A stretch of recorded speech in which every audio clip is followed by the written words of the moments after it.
અને પાટણ જિલ્લામાં ફરી એકવાર નેશનલ હાઈવેના કામમાં લોટ પાણી અને લાકડા જેવા ઘોર ભ્રષ્ટાચારના ગંભીર આક્ષેપો લાગ્યા છે.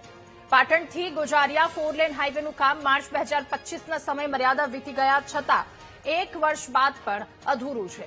ત્યાં કામ પૂરું થાય તે પહેલેથી જ પાટણના લણવા સુધીના 30 કિલોમીટરના માર્ગ પર ભયજનક ખાડાઓનું સામ્રાજ્ય જોવા મળી રહ્યું છે.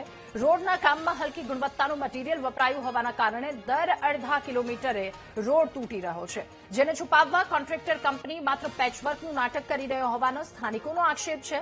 અમદાવાદ, કચ્છ અને બનાસકાંઠાને જોડતા મુખ્ય હાઈવે પર ગંભીર અકસ્માતનો ભય સતાવી રહ્યો છે. ત્યારે આજ દિન સુધી એક પણ અધિકારી સ્થળ પર મુલાકાત ન લેતા હવે ખુદ સત્તાપક્ષના સ્થાનિક આગેવાનો પણ મેદાને આવ્યા છે.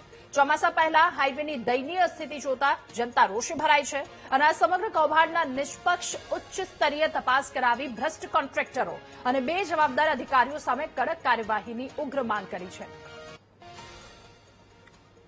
પાટણથી ગોજારિયાનો નેશનલ હાઈવે નંબર 68 રોડ લગભગ 825 કરોડનું ટેન્ડર વાગડ કન્સ્ટ્રક્શન કંપનીને મળેલું છે.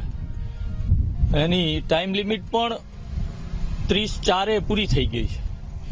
હજી પણ ઘણું બધું કામ બાકી છે અને થયેલું કામ પણ એવું છે કે કદાચ ગુજરાતના ઇતિહાસમાં આટલું ખરાબ કામ કોઈ જગ્યાએ થયું નહીં હોય એવો મારો અંગત અનુભવ છે.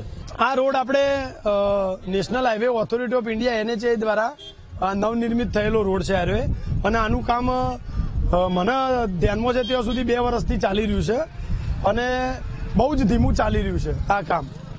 અને આ કામની અંદર અમારા ધીણોજ અને રેલવેપુરા હાઈવે ઉપર જે VUP બનાવી રહ્યા છે તો એનું પણ કામ બહુ જ ધીમું ચાલી રહ્યું છે.